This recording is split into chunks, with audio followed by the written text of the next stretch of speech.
kita belajar lagi. Kali ini kita belajar tentang titik stasioner atau titik balik dan juga jenis stasionernya. Agar lebih mudah dipahami, silakan perhatikan gambar berikut. Nah, di sini yang dimaksud titik stasioner itu yang ini. Ini yang pertama dan ini yang kedua. Jadi pada fungsi ini punya dua titik stasioner ya. Nah, untuk jenis stasionernya ini disebut stasioner maksimum atau titik balik maksimum. Kalau ini namanya stasioner minimum atau titik balik minimum. Nah, kalau di sini ada juga yang namanya titik belok. Ini juga titik belok. Sekarang untuk menentukan jenis stasionernya, nah kita bisa gunakan konsep fungsi naik dan fungsi turun. Nah, ini bisa logikanya seperti ini. Di sini kan habis naik, setelah itu turun, berarti dia stasioner maksimum. Turun, setelah itu naik, berarti dia stasioner minimum.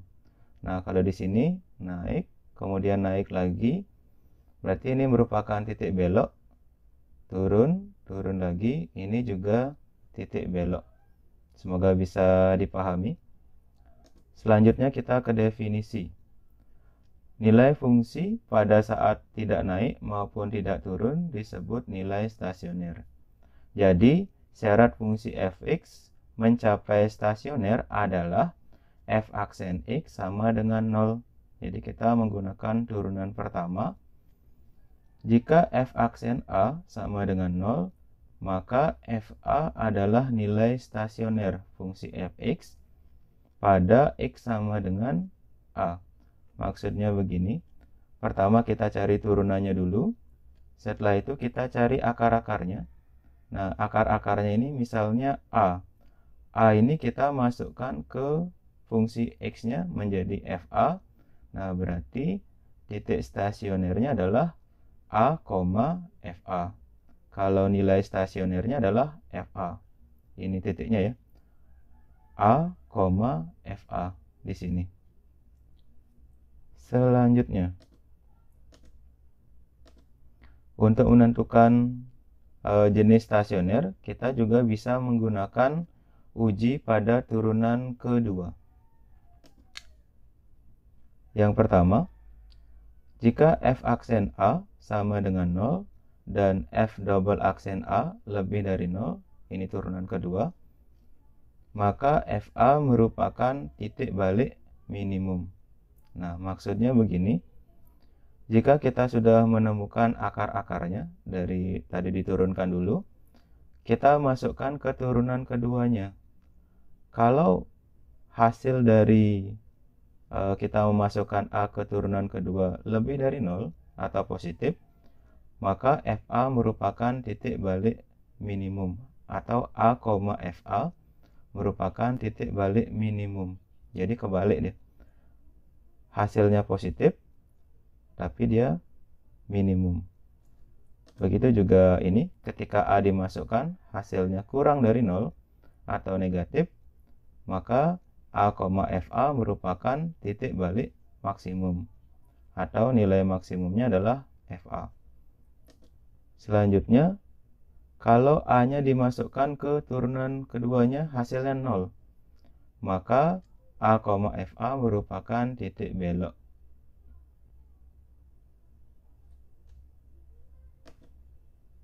Selanjutnya, nah, nilai maksimum atau minimum pada interval tertutup. Nah, jadi ada beberapa definisi di sini. Nilai maksimum atau minimum fungsi f dalam suatu interval tertutup belum tentu sama dengan nilai balik maksimum atau minimumnya. Nilai maksimum atau minimum fungsi f dalam interval tertutup dapat diperoleh dari dua kemungkinan. Yang pertama nilai stasioner pastinya ya, dan nilai fungsi pada ujung intervalnya. Jadi kita perlu ngecek lagi kira-kira. Nah, maksudnya begini, kalau kita nyari stasioner maksimum, harusnya kan di sini maksimumnya. Tapi kalau kita perhatikan lagi pada seluruh interval X, bisa jadi kalau X-nya kita masukkan di sini, hasilnya lebih dari stasioner maksimumnya. Jadi selain kita ngecek stasionernya, kita juga perlu mengecek ujung-ujung intervalnya. Nanti intervalnya akan ditentukan terlebih dahulu. Oke, semoga bisa dipahami. Sekarang kita lanjut ke pembahasan soalnya. Ini soal yang pertama. Tentukan titik stasioner beserta jenis stasionernya dari fungsi H. Seperti ini. Ini fungsi H. Nah, langkah pertama kita harus cari turunannya dulu. X pangkat 3 jadi 3x kuadrat. Ini jadi min 12x. 9x jadi 9. Min 7 habis ya. Harusnya sudah paham yang ini. Sekarang kita lanjut ke syarat stasioner. Berarti H aksen X sama dengan 0. Dibuat sama dengan 0. Nah, langkah berikutnya. Di sini kan ada 3, min 12, 9. Ketiga angka ini kan kita bisa dibagi 3 ya. Kita bisa bagi 3 deh. Jadinya ini jadi X kuadrat. Ini jadi min 4X. 9 jadi 3. Nah, langkah selanjutnya, karena kita mencari akar-akar dari turunan ini, kita harus faktorkan dulu. Kalian cari dua angka yang dikali hasilnya 3, terus kalau ditambah hasilnya min 4. Nah, di sini logikanya, karena hasil kalinya plus, maka kemungkinannya adalah kedua angka itu adalah plus-plus, atau kedua angka itu adalah min-min. Nah, di sini hasilnya adalah min 3 dan min 1. Min 3 kali min 1 adalah 3. Min 3 tambah min 1 adalah min 4. Maka akar-akarnya adalah X sama dengan 3, X sama dengan 1. Selanjutnya adalah kita mencari titik stasionernya. Nah, tinggal kita masukkan X sama dengan 1 dan X sama dengan 3 ke fungsinya ya, fungsi Hx di sini. Jadi untuk X sama dengan 1 jadinya H1. Yang tadinya X pangkat 3 jadi 1 pangkat 3. Min 6X kuadrat jadi min 6 1 pangkat 2. Tambah 9X jadi 9 kali 1 dikurang 7. Hasilnya adalah 1. Ini jadi min 6. 9 kali 1 jadinya 9 dikurang 7. Setelah dihitung dapatnya adalah minus 3. Harusnya sudah bisa ya. Nah, sekarang titik stasionernya berarti 1, min 3. Ini X-nya 1. Hasil setelah kita masukkan 1 ke fungsinya adalah min 3. Jadi 1, min 3.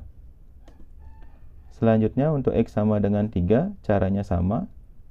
X-nya diganti 3 di semua X yang ada di fungsi H. Jadinya 3 pangkat 3 min 6 3 pangkat 2 tambah 9 kali 3 dikurang 7. Hasilnya 27 dikurang 3 pangkat 2 ke 9. 9 kali min 6 min 54. 9 kali 3 27. Min 7 turun. Nah, di sini tinggal dihitung biasa. 27 kurang 54 min 27. Min 27 tambah 27 habis. Nah, jadi sisanya tinggal min 7 saja. Maka titik stasionernya 3, min 7. 3-nya dari sini, min 7-nya dari sini.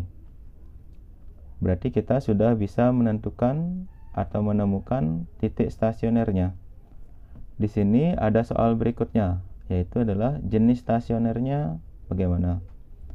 Berarti kita harus mencari turunan keduanya dulu. Nah, turunan pertamanya ini kita turunkan lagi sekali. 3x kuadrat dapatnya 6x, min 12x diturunkan ya min 12 ya. Harusnya sudah bisa. Sekarang kita uji X sama dengan 1 dan X sama dengan 3. X sama dengan 1 dulu. Berarti 6 kali 1 yang tadinya 6X dikurang 12 sama dengan min 6. Karena hasilnya min seperti yang kita bahas tadi, maka 1, min 3, nah titiknya kan ini ya, 1, min 3 itu adalah stasioner maksimum. Selanjutnya titik 1, min 3 jenis stasionernya adalah stasioner maksimum. Selanjutnya untuk X sama dengan 3, kita masukkan ke turunan keduanya, jadi 6 kali 3 dikurang 12, dapatnya 6. Nah, berarti dia stasioner minimum ya. Berarti titik 3, min 7 ini ya, 3, min 7 jenis stasionernya adalah minimum. Oke, semoga bisa dipahami. Selanjutnya ke soal yang kedua. Di sini kita disuruh mencari nilai maksimum dan minimum dari fungsi X, ini X kuadrat min 4X tambah 6. Nah, di sini ada interval tertutupnya ini. Intervalnya dari min 2 sampai 5. Kita mulai jawab. Yang pertama ini fungsi X-nya. Kita cari turnannya dulu. F aksen X. X kuadrat turunannya adalah 2X. Min 4X turunannya min 4. 6-nya habis. Jadi 2X min 4. Syarat stasioner turunannya sama dengan 0. Nah, berarti 2X min 4 sama dengan 0. 4 min 4-nya pindah jadi positif 4. 2X sama dengan 4, berarti X-nya sama dengan 2 ya. 4 bagi 2 hasilnya 2. Sekarang kita menentukan nilai maksimum dan minimum. Nah, berarti kita mengecek stasionernya dan juga ujung-ujung intervalnya. Kita mulai dari 2 dulu stasionernya. Berarti kita masukkan ke fungsi X-nya yang ini. Jadinya F2 sama dengan yang tadinya X kuadrat jadi 2 pangkat 2. Min 4X jadi min 4 kali 2 ditambah 6. Hasilnya ini jadi 4. Ini jadi min 8. Ini jadi 6. Tinggal dihitung. 4 dikurang 8 min 4 tambah 6 jadi 2. Selanjutnya untuk X sama dengan min 2 ya. Ini interval yang paling kecilnya min 2. Jadinya F min 2 sama dengan kita masukkan ke sini lagi. Min 2 kuadrat dikurang 4 kali min 2 tambah 6. Ini jadinya 4, min 2 kali min 2. Min 4 kali min 2 plus 8. Ini plus 6-nya tinggal ditaruh. Kita hitung 4 tambah 8, 12. 12 tambah 6, 18. Selanjutnya ujung atasnya ya, atau yang paling gedenya. X sama dengan 5. Kita masukkan ke fungsinya lagi, ke sini. Berarti F5 sama dengan 5 kuadrat min 4 kali 5 tambah 6. Hasilnya ini jadi 25. Ini min 20 plus 6. 25 kurang 20 jadinya 5. 5 tambah 6 dapatnya 11. Nah, di sini dari 3 hasil ini kita tentukan. Yang paling gedenya adalah 18, berarti nilai maksimumnya 18. Yang paling kecilnya adalah 2, berarti nilai minimumnya adalah 2. Nah, di sini maksimumnya 18, minimumnya 2. Oke, sekian pembahasan soalnya untuk kali ini. Semoga bisa dipahami. Sampai jumpa. Let it go.